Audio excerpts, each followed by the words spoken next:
Hello বন্ধুরা, Shweta village food cooking চ্যানেলে আপনাদের সবাইকে স্বাগত। আশা করছি বন্ধুরা আপনারা সবাই খুবই ভালো আছেন। তো বন্ধুরা, প্রত্যেক দিনের মতো আজকে আমি একটা রেসিপি নিয়ে হাজির হয়ে গেলাম। আজকের রেসিপি বাদামের লাড্ডু। লাড্ডুগুলো খেতে কিন্তু ভীষণ সুন্দর হয়, আর বানানো কিন্তু ভীষণ সহজ। 20 থেকে 25 মিনিটের মধ্যেই কিন্তু বানানো হয়ে যায়, আর বেশি কিছু উপকরণের কিন্তু প্রয়োজন পড়বে না। তো বাদামের লাড্ডুটা বানানোর জন্য আমি এখানে কিছুটা পরিমাণে চীনাবাদামকে নিয়ে ভালো করে ভেজে আর একটু ঠান্ডা করে নিয়েছিলাম। তারপরে খোসাটা ছাড়িয়ে নিয়ে মিক্সির জারের মধ্যে দিয়ে নিয়েছি। একটা কিন্তু পেস্ট বানিয়ে নেব। এখন গ্যাসের ওভেনে একটা কড়াই বসিয়ে দিয়েছিলাম। তারপর গ্যাসটা অন করে কিন্তু আমি একটু জল কিন্তু দিয়ে দিয়েছি কড়াইতে। আর এখন আমি কড়াইতে 1 বাটি পরিমাণে দুধ দিয়ে দিলাম। এটা 500 গ্রাম দুধের একটু কম আছে। আর এই দুধটা কিন্তু ফুটিয়ে জাল করে রাখা ছিল, তো সেই দুধটাকে ফুটিয়ে আমি আরেকটু ঘন করে নেব। আমি এখানে গরুর দুধ দিয়ে বানাবো লাড্ডুটা। আপনারা চাইলে গুঁড়ো দুধ বা যে কোনো কিছু দুধ দিয়ে কিন্তু বানাতে পারবেন, তাহলেও কিন্তু ভালো লাগবে খেতে। এখন আমি দিয়ে দিচ্ছি 5 চামচ মতন চিনি। চিনিটা আপনারা যেমন পরিমাণ বুঝবেন তেমনই কিন্তু দেবেন। এখানে আমার মাপ অনুযায়ী 5 চামচ চিনি কিন্তু ঠিক আছে। চিনিটা দিলে দুধটা একটু পাতলা হয়ে যায়, তো সেই জন্য আমি আরও কিছুক্ষণ জাল করিয়ে নিচ্ছি। দুধটা মোটামুটি একটু 15 থেকে 20 মিনিট জাল করাতে হবে। এছাড়া বন্ধুরা, বাদামের লাড্ডুটা বানানো কিন্তু খুবই সহজ। তো বন্ধুরা, 15 মিনিটের মতন দুধটা ভালো করে জাল করে একটু ঘন মতন করে নিয়েছি। এখন আগে থেকে যে বাদামের পেস্টটা বানিয়ে রেখেছি, মানে বাদামের গুঁড়োটা বানিয়ে রেখেছিলাম, সেটাকে দিয়ে দিলাম। আর লো ফ্লেমে দিয়েই খুব ভালো করে বাদামটাকে মিশিয়ে নিলাম। এখন কিন্তু গ্যাসের ফ্লেমটা লো করে দিয়েছি, কারণ বাদাম তো তলা থেকে একটু ধরে যাবে। আর খুন্তিটা দিয়ে এইভাবে ক্রমাগত কিন্তু নাড়াচাড়া করে শুকনো মতন একটা ডো আকারে বানিয়ে নেব।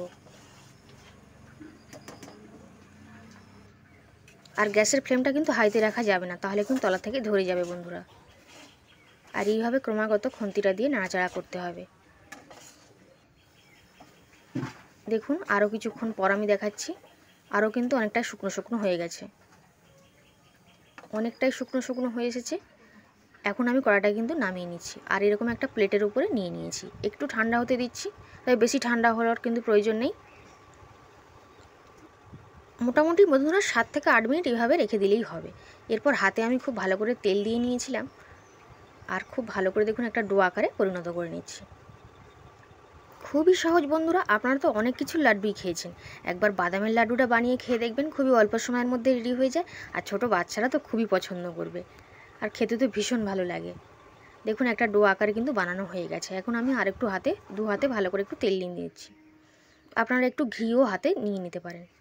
আর অল্প করে এইভাবে ডো থেকে একটু অংশ কেটে নিতে হবে, আর খুব সহজেই কিন্তু এইভাবে গোল করে নিলে গোলটা হয়ে যাবে। আর খুবই সুন্দর হয়, নরমও হয়, খেতেও কিন্তু দারুণ লাগে। এইভাবে ছোট্ট ছোট্ট বলের আকারে কিন্তু আমি বানিয়ে নেব। অল্প করে অংশ কেটে নিয়ে এইভাবে হাতের মধ্যে রেখে গোল করে নিলেই তৈরি হয়ে যাবে। খুবই অল্প সময়ের মধ্যে কিন্তু রেডি হয়ে যায়। তো এইভাবে বন্ধুরা সমস্ত বাদামের লাড্ডুগুলো আমি বানিয়ে নিচ্ছি।